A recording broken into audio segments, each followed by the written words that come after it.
Hello YouTube, here we are again with another how-to video. I guess you could also call this a dead tip. We haven't made one of those in a while. May as well slap that label on it.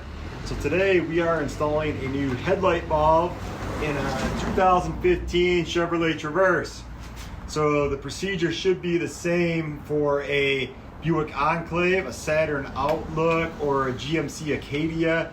They're all very similar vehicles. I think they're all made in the same factories.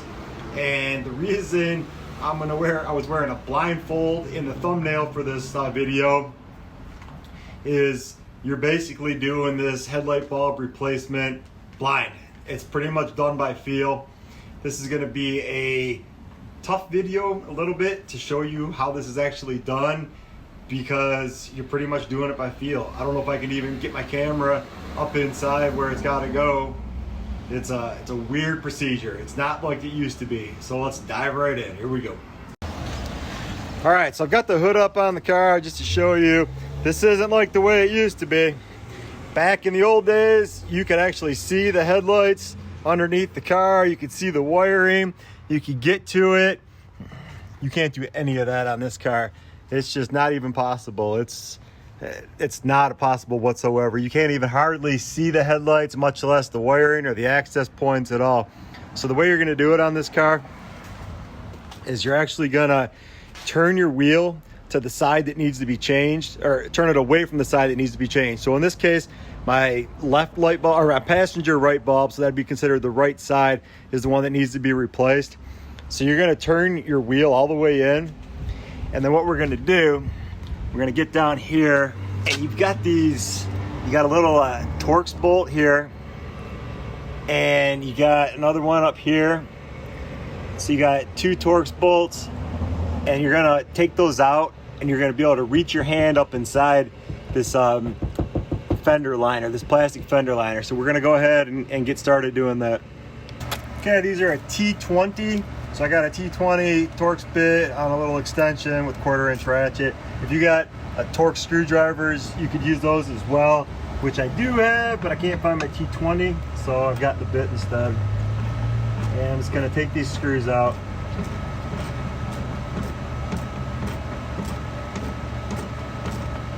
Now, funny story, or maybe not funny, kind of weird a little bit, so the driver's side headlight bulb went out about 3 weeks ago, and now the passenger side one. So, I mean, I would expect one to outlast the other by a bit of a margin. That, you know, why would they go out so close together? Yes, I understand if one's on, the other one's on, but still, I just wouldn't expect them to go out so close together. Usually you would, I don't know, you get some kind of variation in durability, but I guess not, because they both went out pretty much almost the exact same time. Okay, we got our two screws out. They're not very big screws. So what we're going to be able to do now, okay, now that this panel's loose, you can just kind of pull it open, and you look inside here. All right, sorry, I had to switch the camera to portrait mode to actually fit it inside here. It's such a narrow opening. So you can see the connections for the fog lights, turn signals, all that stuff. Now, for the headlight, it's way up top.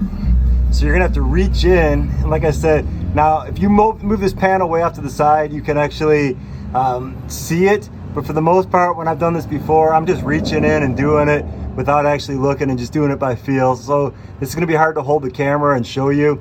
But basically, you've got that thing with the serrations on it up there. I'm trying to show it to you. All right, so this right here, this is like a weatherproof cap that protects the headlight bulb and the housing and the wiring. So you're gonna have to grab a hold of that and turn it to get it off. So it's lefty loosey, righty tighty. It's like a 1/4-inch or 1/4 turn connection to take that cap off. So I'm gonna try to do that. I don't think I can get it on camera, but I'm gonna take it off and then show you what it looks like. Okay, here's the cap after taking it off. See, it's got a lot of mud and dirt on it. So it really does its job of protecting the light. And like I said, it's just a 1/4 turn off, and then when you put it back on, it'll be a 1/4 turn back on to get it into place. So now once it's off, you can see that there's the opening for the headlight, and you got to reach inside there. All right, you can see you got to reach inside, and there's the headlight bulb and the plug for it. And the plug, it's got like a tang on it. You got to depress it, you got to push it in and pull downwards on the plug to disengage the plug from the headlight. I don't think I can actually show that on camera. I can't hold the camera and get my hand in there at the same time, but the big wide flat area is where you actually need to push in. All right, so I got this disconnected now. The part that you have to push in is right here where my thumbnail is. See, it flexes, you push that in and pull downwards, and you'll disconnect the headlight or the plug from the bulb itself. So now you can see the bulb, and then the bulb, that's a twist connect also. So you turn that, it's a quarter turn, and then the bulb will pull out.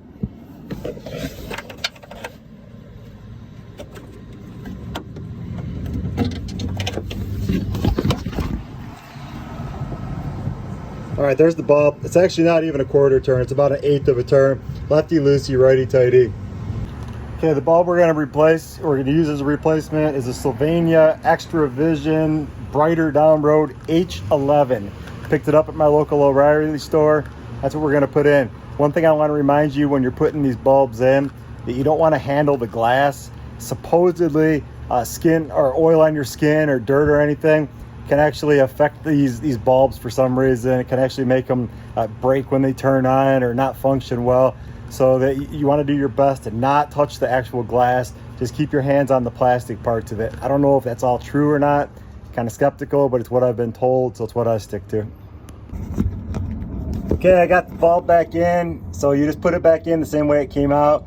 You tip it in there off to the right a little bit and then turn it back into place. So it's just the opposite operation. Then you slide the plug back in until it clicks.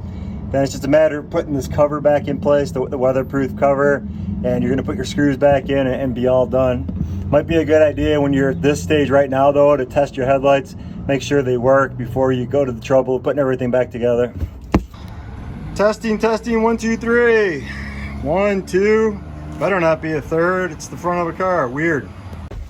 Okay, we got the headlight bulb in, put the weatherproof cover back on, got the wire plugged in, tested it, everything works. Now it's just a matter of putting our screws back in and we'll be all done with this job. So this was just a quick and easy video. Usually I wouldn't even bother to pull everything back so far and stick my face up in there. I've done this job a couple times, and in the past I've really just felt my way up in there. I know what I'm feeling for and what to do, so I've done it basically with my eyes closed before without even seeing it. So anyway, hope this video helped. Anybody needs to replace a headlight bulb or fog light bulb or turn signal bulb in a Traverse or Acadia, an Outlook, an Enclave, they're all about the same.